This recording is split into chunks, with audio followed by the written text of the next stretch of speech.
हम लोग देखेंगे सिग्निफिकेंस ऑफ अनसर्टेनिटी प्रिंसिपल, ठीक है ना।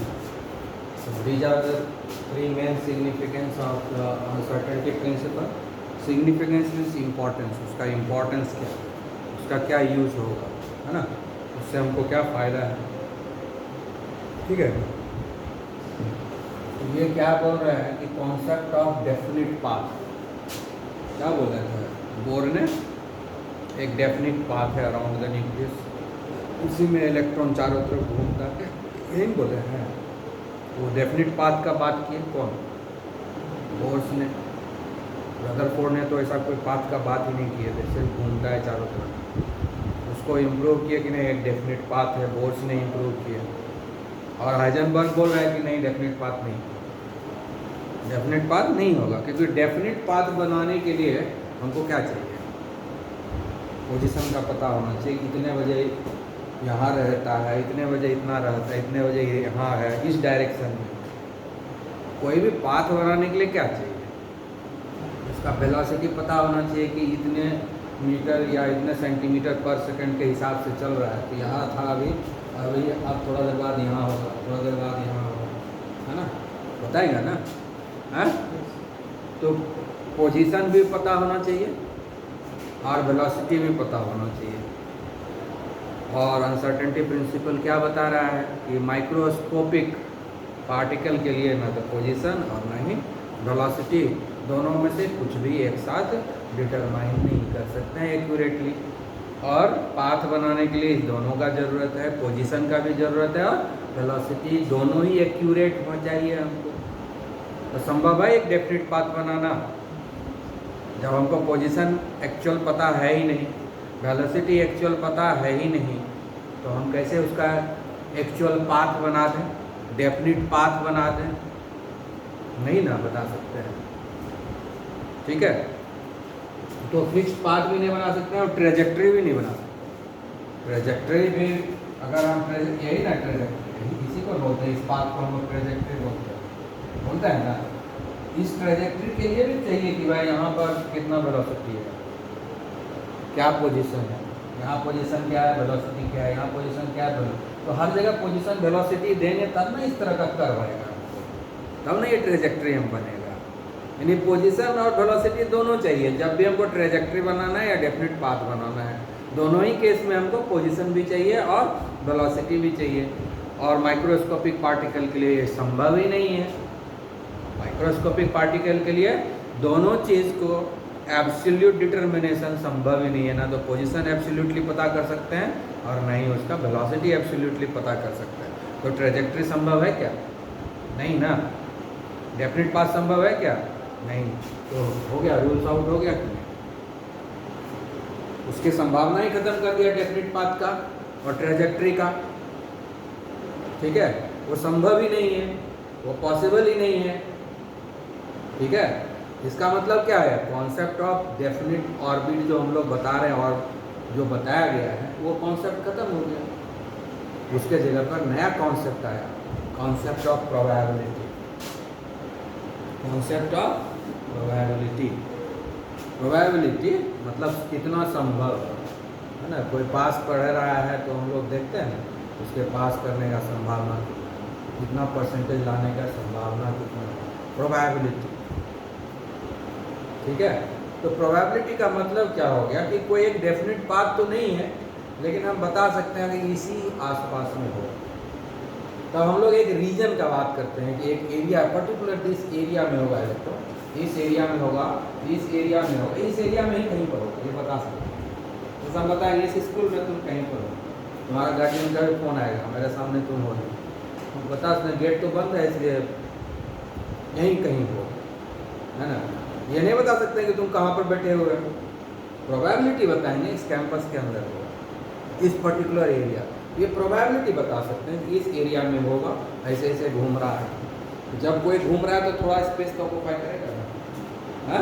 तो जो स्पेस ऑक्यूपाई करता है वो इंडिविजुअली हो गई और वाइटल हो गया, और जो चलते फिरते जो घूम रहा है तो वो हो गया। और भी जिस पाथ को फॉलो कर रहा है और डेफिनेट पाथ फॉलो नहीं कर रहा है, थोड़ा कभी इधर कभी इधर कभी इधर कभी इधर, जिग जैग में चलेगा वो, अब ऐसा नहीं है कि ऐसे चल रहा है ऐसे गोल घूम जाएगा, ऐसा गोल घूमने वाला नहीं है ना। कभी इधर थोड़ा भागया, थोड़ा बायां दायां, जैसे खेत का अड्डा से होता है, खेत का मेड़ सब सीधा नहीं रहता है, चल रहे इधर भागा, थोड़ा देर बाद इधर भागा, थोड़ा इधर भागता है ना, ऐसे नहीं होता है। खेत का मेड़ सब सीधा रहता है, इधर उधर बायां दायां भागता है कि नहीं। किसी का खेत सीधा जल्दी हमको नहीं नजर आता, सबका थोड़ा इधर उधर भागा रहता है, कभी इधर भाग गया, कभी इधर हो गया। तो वैसा ही होगा, वही हुआ हमारा कि डेफिनेट पाथ नहीं है, डेफिनेट पाथ नहीं है। हम ये बोल सकते हैं कि हाँ भाई इसी आसपास ऐसे ही ये रास्ता है, इसी रास्ते से जाता है। और जैसे हम ये रोड बना हुआ है ना, तो उसी रोड से क्या इलेक्ट्रॉन जाएगा नहीं कर सकते। हाँ, वो रोड जो बना ना उसके आसपास इधर उधर से जाता है, मतलब वो रोड है, उस रोड को एक मान लीजिए ऑन एन एवरेज, तो उसी रोड के आसपास वो गुजरता है। हो सकता है कभी बायां साइड मिल जाए, कभी दायां साइड, कभी बीच में मिल जाए। मतलब उस रोड के आसपास आप खोजिएगा तो जरूर मिलेगा इलेक्ट्रॉन, लेकिन उसी रोड पर मिलेगा ये नहीं कर सकते, उस रोड के आसपास मिलेगा। तो हम ऑन एन एवरेज उस रोड को हम ऑर्बिट मान लेंगे, लेकिन उस ऑर्बिट में वो मिल जाएगा गारंटी नहीं है। रोड के बायां दायां मिडिल पोर्शन कहीं भी मिल सकता है, वो तुम्हारे भाग्य के ऊपर है, वो तुम्हारे भाग्य के ऊपर है कि कहाँ मिलेगा। जब हम इलेक्ट्रॉन खोजने जाएंगे उस रोड पर, उस रोड पर मिल ही जाएगा, गारंटी नहीं है। हो सकता है रोड से बाहर भी मिले, रोड के ऊपर भी मिले, रोड के बायां साइड मिले, दायां साइड मिले, कहीं भी मिल सकता है, टॉप पर मिले, बॉटम पर मिले, कहीं भी मिल सकता है ना, क्योंकि वो एक इस रीजन में मिलने का हम प्रोबेबिलिटी बताएंगे। हाँ, इतना बड़ा रीजन है, इतना रीजन में ही वो मिल सकता है। लेकिन ये एग्जैक्ट नहीं बता सकते कि यही पॉइंट पर मिलेगा, इतना बज के इतना मिनट इतना सेकंड पर वो यहाँ पर मिल जाएगा, हम नहीं बता सकते, है ना। हम ये बता सकते हैं कि इतना बड़ा एरिया है ना, उतने बड़े एरिया में वो जरूर कहीं पर रहेगा। एक मतलब स्पेस को हम लोग कवर करेंगे, वो स्पेस को हम बोलेंगे ये द गिवन रीजन, एक गिवन रीजन में वो जरूर मिलेगा, लेकिन हम नहीं बता सकते इसी पॉइंट पर होगा, इसी कोना पर होगा, या ये मिडिल पॉइंट पर होगा, ये हम नहीं बता सकते। लेकिन इतना जरूर बताएंगे कि भाई इतना चौड़ा है जगह, उस चौड़े जगह में कहीं भी मिल जाएगा, जरूर मिल जाएगा, यहाँ से यहाँ तक में जरूर मिलेगा, ये बता सकते हैं। यानी प्रोबेबिलिटी बता सकते हैं, मिल जाएगा। तुम जाओगे, तुम्हारा आँख नहीं देख पाया, नहीं मिलेगा, है कि नहीं। कभी कभी सामने रहता है सामान, हम खोजते रहते हैं, हमको मिलता नहीं है, प्रोबेबिलिटी है। समझ गए कि नहीं, आई बात समझ में। हाँ, तो ये सिग्निफिकेंस है। और तीसरा क्या, no value in our daily life, हमारे डेली लाइफ में अनसर्टेनिटी प्रिंसिपल का कोई वैल्यू नहीं है, कुछ इसका कोई इम्पैक्ट हमारे लाइफ पर नहीं है। इसलिए कि डेली लाइफ में जो हम लोग देखते हैं करते हैं, वो सब में कोई इसका प्रभाव नहीं है, क्योंकि डेली लाइफ में सब कुछ हमारे लिए मैक्रो पार्टिकल है। खाना खाएंगे तो मैक्रो पार्टिकल, कपड़ा पहनेंगे मैक्रो पार्टिकल, जो भी है सब मैक्रो पार्टिकल है। और मैक्रो पार्टिकल के ऊपर अगर लाइट एनर्जी पड़ता है तो उसके पोजीशन में कोई चेंज नहीं होता है, उसके वेलोसिटी में कोई चेंज नहीं होता है, इसलिए कोई फर्क नहीं पड़ता है। समझ गया ना। इसलिए प्रोबेबिलिटी का कोई चांस ही नहीं है हमारे डेली लाइफ में। हमारे डेली लाइफ में डेफिनेट बात होता है, इतना बज के इतना मिनट पर वो इस पॉइंट पे होगा, वहीं पर होगा, वो वहाँ पहुँच जाएगा, इतने बजे वहाँ पहुँच जाएगा, इतने बजे वहाँ पहुँच जाएगा। मतलब हम वेलोसिटी भी जान रहे हैं, पोजीशन भी जान रहे हैं। समझ गए। तो अनसर्टेनिटी प्रिंसिपल का हमारे डेली लाइफ में कोई वैल्यू नहीं है। इसका वैल्यू सिर्फ कहाँ है, माइक्रोस्कोपिक पार्टिकल लाइक इलेक्ट्रॉन और फोटोन। समझ में आ गई बात, क्लियर।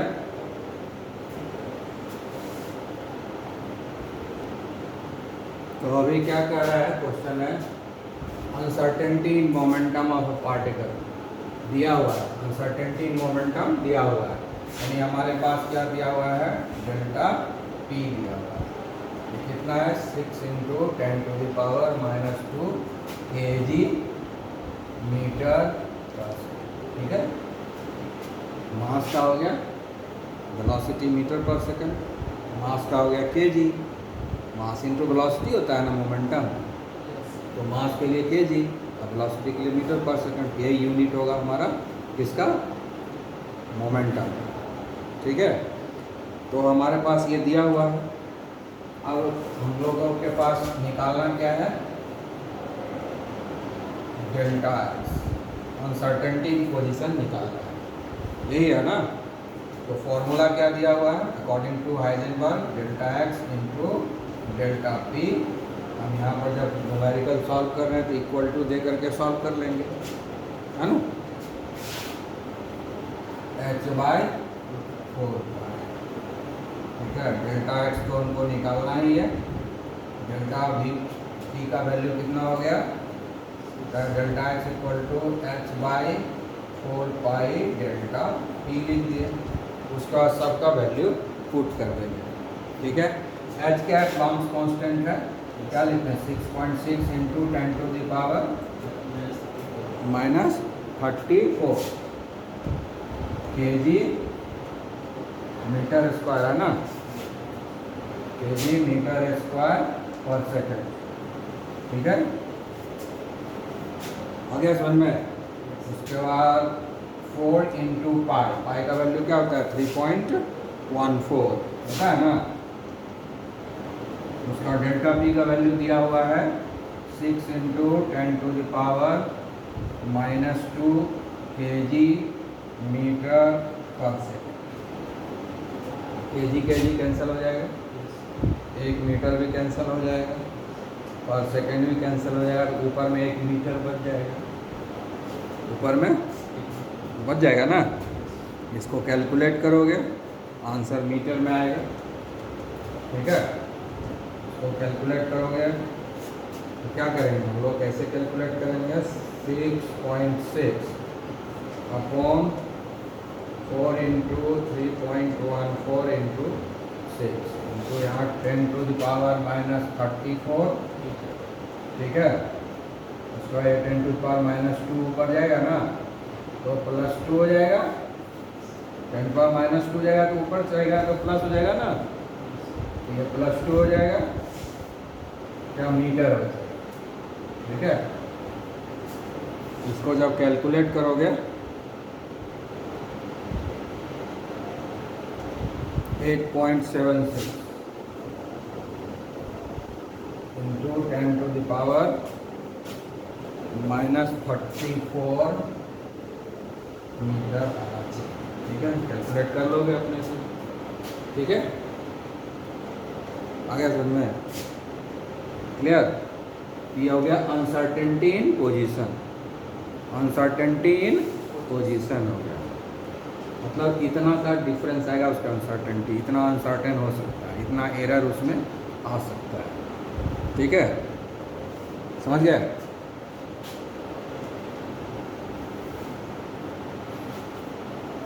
क्वेश्चन क्या है, एक golf ball has a mass, M का वैल्यू दे दिया है 40 ग्राम, इसको हम लोग केजी में बदल देंगे, 40 into 10 to the power -3,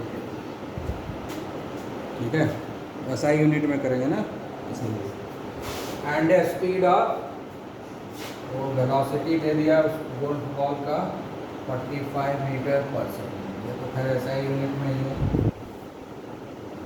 If the speed can be measured with an accuracy of 2%, calculate the uncertainty in position. Uncertainty in position कर रहा है, यानी हमको निकालना है डेल्टा एक्स, ठीक है। तो डेल्टा एक्स निकालना है तो अनसर्टेनिटी इन वेलोसिटी तो चाहिए हमको, तभी तो निकलेगा। तो अनसर्टेनिटी निकाल लेते हैं, अनसर्टेनिटी इन वेलोसिटी, ठीक है ना। 2% ऑफ, इतना ही बोल रहा है, 2% में एरर आएगा उसमें, 2% का ना अनसर्टेनिटी होगा, क्या है एक्यूरेसी ऑफ 2% कम ज़्यादा हो सकता है, हाँ वही ना अनसर्टेनिटी हुआ। वो अनसर्टेनिटी निकालेंगे, हो गया 2/100 इंटू 45, ठीक है। कैलकुलेट करके कितना आएगा,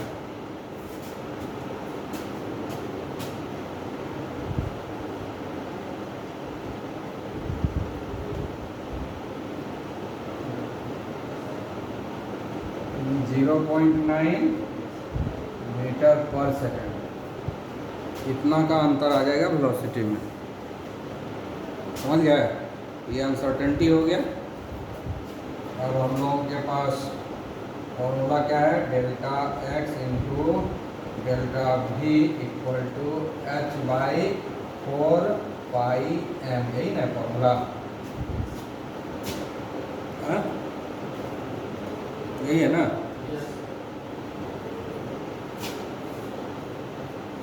तो delta x equal to H by 4πm into delta V. H का भी वैल्यू मालूम है, एम का भी वैल्यू मालूम है, डेल्टा वी का वैल्यू सब वैल्यू पुट कर दोगे तो बन जाएगा कि नहीं? हाँ, बन जाएगा। इसका आंसर किस में आएगा? जो भी आएगा आंसर मीटर में आएगा। ठीक है, ये आंसर आना चाहिए 1.46 इंटू 10⁻³ ये आंसर आएगा। समझ गए? एच का वैल्यू मालूम है, पाई का वैल्यू मालूम है, एम का वैल्यू यहाँ मालूम है, डेल्टा भी अभी यहाँ निकल गया है, तो सारा वैल्यू मालूम है, बिठा दोगे, कैलकुलेट करोगे, आएगा अपना आंसर।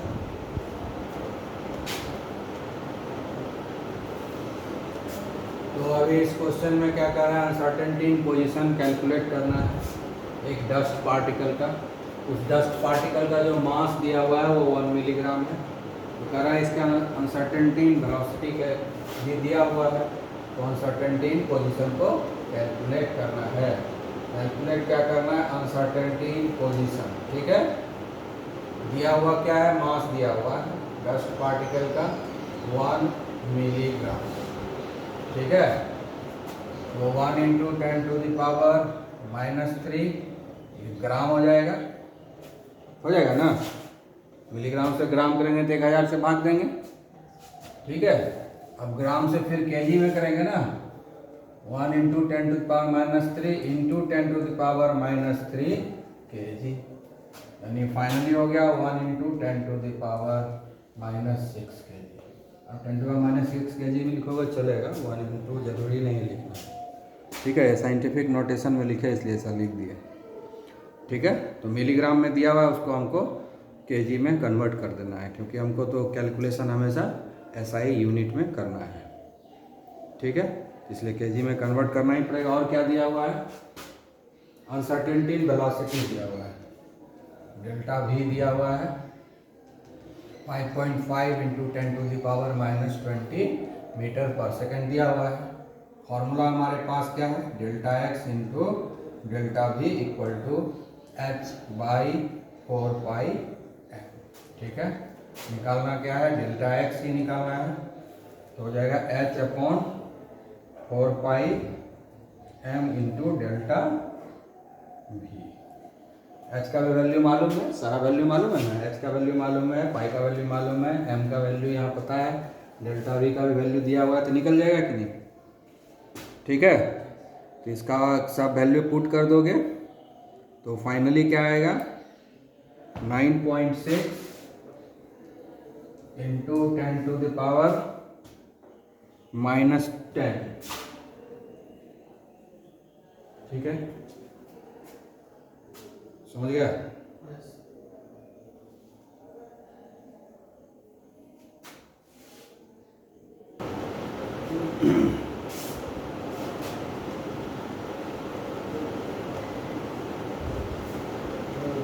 हेडलाइन गलत लिखा हुआ है।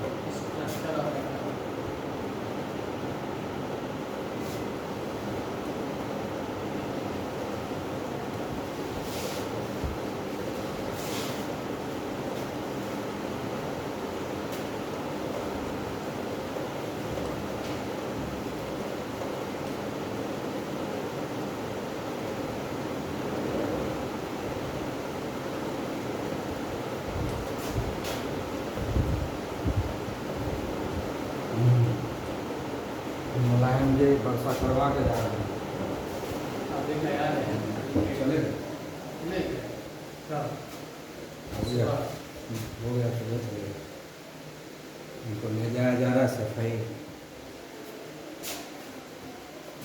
2 दिन छुट्टी रहेगा उसको, 2 से 3 दिन।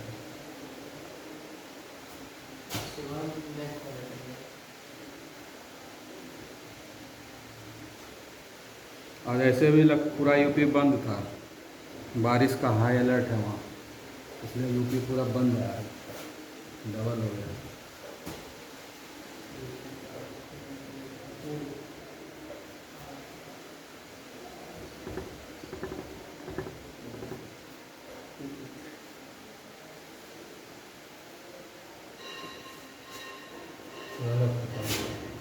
ये आसान है बनाना, बना सकते हो ना।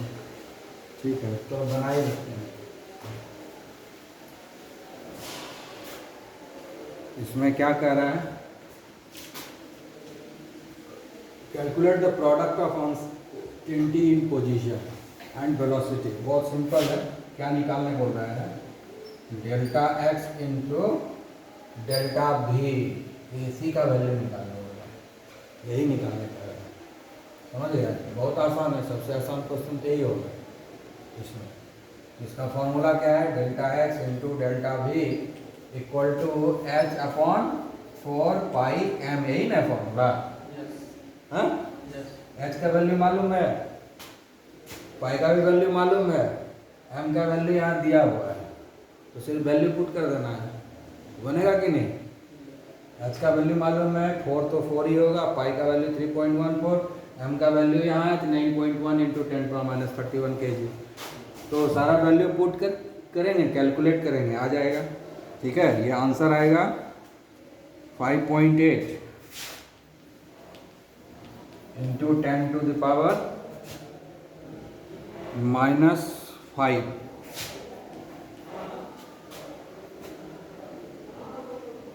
मीटर स्क्वायर पर सेकेंड।